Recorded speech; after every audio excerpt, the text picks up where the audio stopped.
नमस्कार दोस्तों, मैं केसी साहू सर आप सबका स्वागत करता हूं एक बहुत ही महत्वपूर्ण और बहुत ही छोटे से वीडियो पर। निश्चित रूप से ये वीडियो एकदम यूनिक होने वाला है और इस वीडियो को आप लोग पूरा देखेंगे ना तो आपको एकदम बिल्कुल नई जानकारी जरूर मिलेगा। इस वीडियो को पूरा देखिएगा क्योंकि इसको मैं आपको दो तरीके से बताने वाला हूं। जी हाँ दोस्तों, मैं दो तरीके से बताने वाला हूं, लेकिन आपको बता दूं कि मैं क्या बताने वाला हूं। यहां पर मैंने लिख रखा है 56 मतलब 56। तो आज हम चर्चा करने वाले हैं 56 भोग पर। जी हाँ दोस्तों, आज जो है कृष्ण जन्माष्टमी है, तो आप सबको कृष्ण जन्माष्टमी की बहुत बहुत हार्दिक शुभकामनाएं। अब आप लोग ये सोच रहे होंगे कि मैं 56 पर क्यों चर्चा कर रहा हूं। भाई आज हम चर्चा कर रहे हैं 56 भोग पर, और आप सभी जानते हैं कि भगवान श्री कृष्ण को 56 भोग लगाया जाता है। तो निश्चित रूप से इस 56 भोग पर कहीं ना कोई रहस्य जरूर छुपा होगा।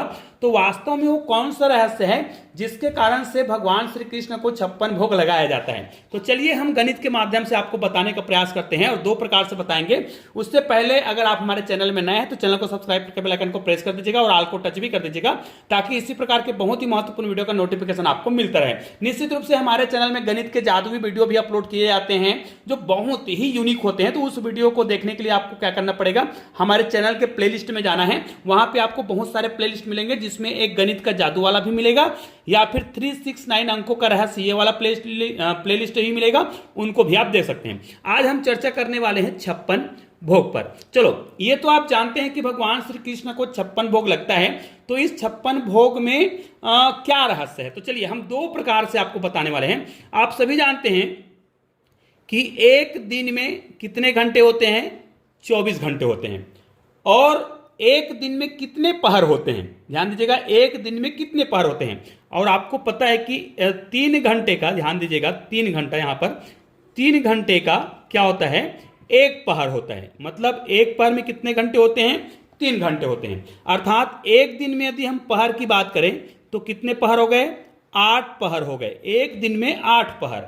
अब भगवान श्री कृष्ण ने गोवर्धन पर्वत को, ध्यान दीजिएगा, और भगवान श्री कृष्ण ने किस उम्र में, 7 वर्ष की उम्र में। अब देखिए, कई लोग कंफ्यूज मत होइएगा, या तो 7 वर्ष या फिर 8 वर्ष। कई लोग बोलते हैं 7 वर्ष 2 दिन, है ना, 7 वर्ष 2 दिन, 7 वर्ष 2 माह है, 7 वर्ष 2 माह और 7 दिन, ऐसा बोलते हैं। कई लोग बोलते हैं 8 वर्ष 2 माह और 7 दिन बोलते हैं। तो इसमें आपको कंफ्यूज होने की आवश्यकता नहीं है। भगवान श्री कृष्ण ने 7 और 8 वर्ष की उम्र में, मतलब लगभग 7 या 8 वर्ष की उम्र में ही गोवर्धन पर्वत को उठाया था। हमें इस पर चर्चा नहीं करना है, हमें तो 56 भोग पर चर्चा करना है कि 56 भोग क्यों लगते हैं। दो कारण मैं बताने वाला हूं।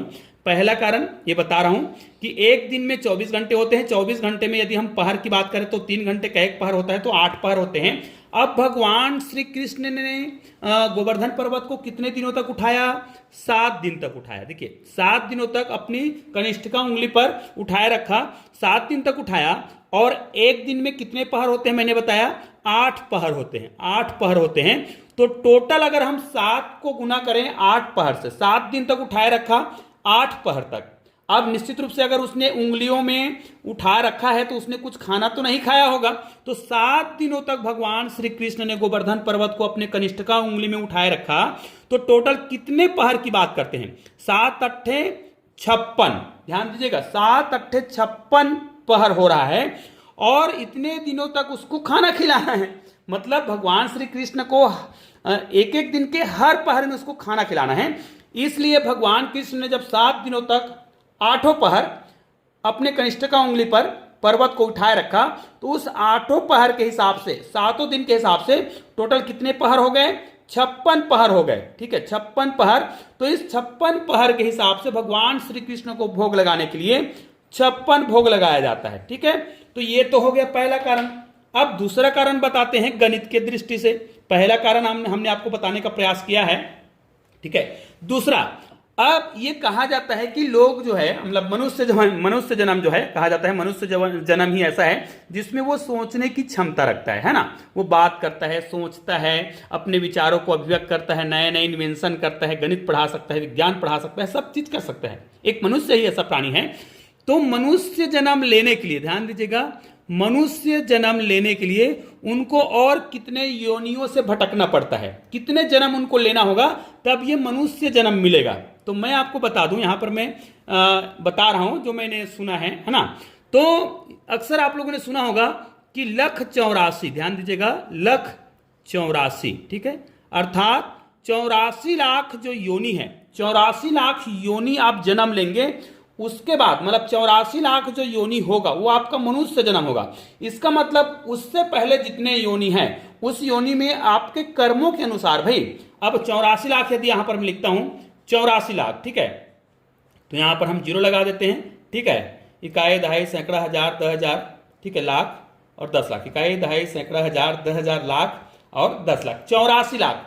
तो ये 84 लाख जो योनि है, ठीक है, इसको आपको क्या करना है, 84 लाख जो योनि होगा वो क्या होगा, आपका मनुष्य जन्म होगा। अर्थात इसमें से अगर मैं एक को माइनस कर दूं तो इतने जो योनि, इतना जो जन्म है, आप क्या करेंगे, भटकेंगे, ठीक है। तो यहां पर क्या आ जाएगा, यहां पर 9 आएगा, ठीक है, यहां पर क्या आएगा, यहां पर भी 9 आएगा, यहां पर 9 आएगा, यहां पर 9 आएगा, यहां पर 9 आएगा, यहां पर आएगा 3 और यहां पर 8। अर्थात इतने जो जन्म है 83,99,999 जो जन्म लोगे वो अन्य योनि का होगा, अन्य जन्म होगा, है ना। हो सकता है आपने सांप का जन्म लिया, बिच्छू का लिया, गाय का लिया, भैंस का लिया, या कोई भी जन्म आपने लिया इस योनि में, इतने में 83,99,999। अब इसको यदि हम योग करते हैं, इसको योग करते हैं, क्योंकि इतने योनियों को हमें भटकना नहीं है, हमें तो मनुष्य जीवन चाहिए ना, और मनुष्य जीवन तो सर्वश्रेष्ठ है। तो लोग जो है मनुष्य जन्म लेना चाहेगा, तो भाई मनुष्य जन्म के लिए क्या करना पड़ेगा, इतने योनि को भटकना है, यदि आपके कर्म अच्छे नहीं है तो। लेकिन अगर आपके अच्छे कर्म है तो आपको मनुष्य योनि मिलेगा। लेकिन इतने योनियों को भटकने के बाद, लेकिन इतने योनियों को आपको भटकना नहीं है तो किसी किसी को मनाना पड़ेगा। तो किसको मनाएंगे, भगवान कृष्ण को मनाएंगे। तो कैसे मनाएंगे, यहां पर देखिए, इसको यदि हम जोड़ते हैं तो 9 1 9 9 2 18 9 3 27 9 4 36 9 5 45, यहां पर 9 जो है 5 बार आया है तो 9 5 45 हो गया, ठीक है। उसमें आपको 3 को जोड़ना है और उसमें आपको 8 को जोड़ना है, अर्थात टोटल इनको हम जोड़ेंगे, ठीक है। तो यहां पर देखिए 5 और 3 8 हो रहा है ना, और 8 8 16 का 6 हो जाएगा, हासिल 1 4 और 1 5।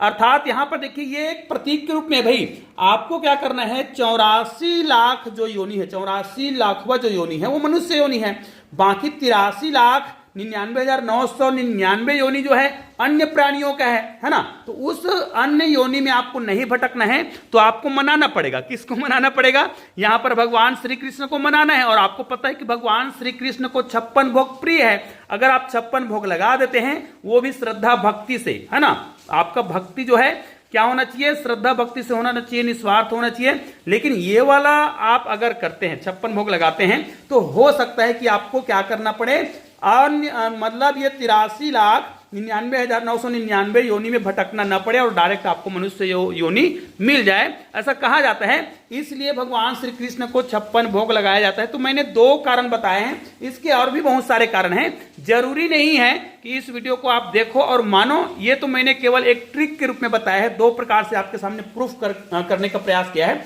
और निश्चित रूप से ये मैंने केवल इसलिए बताया है क्योंकि आज कृष्ण जन्माष्टमी है। तो निश्चित रूप से आप सबको कृष्ण जन्माष्टमी की बहुत बहुत हार्दिक शुभकामनाएं। निश्चित रूप से इस छोटे से और बहुत ही महत्वपूर्ण वीडियो को आप लोग अधिक से अधिक शेयर जरूर करेंगे। चलिए दोस्तों, मिलते हैं एक और बेहतरीन वीडियो के साथ, तब तक के लिए जय हिंद, जय भारत।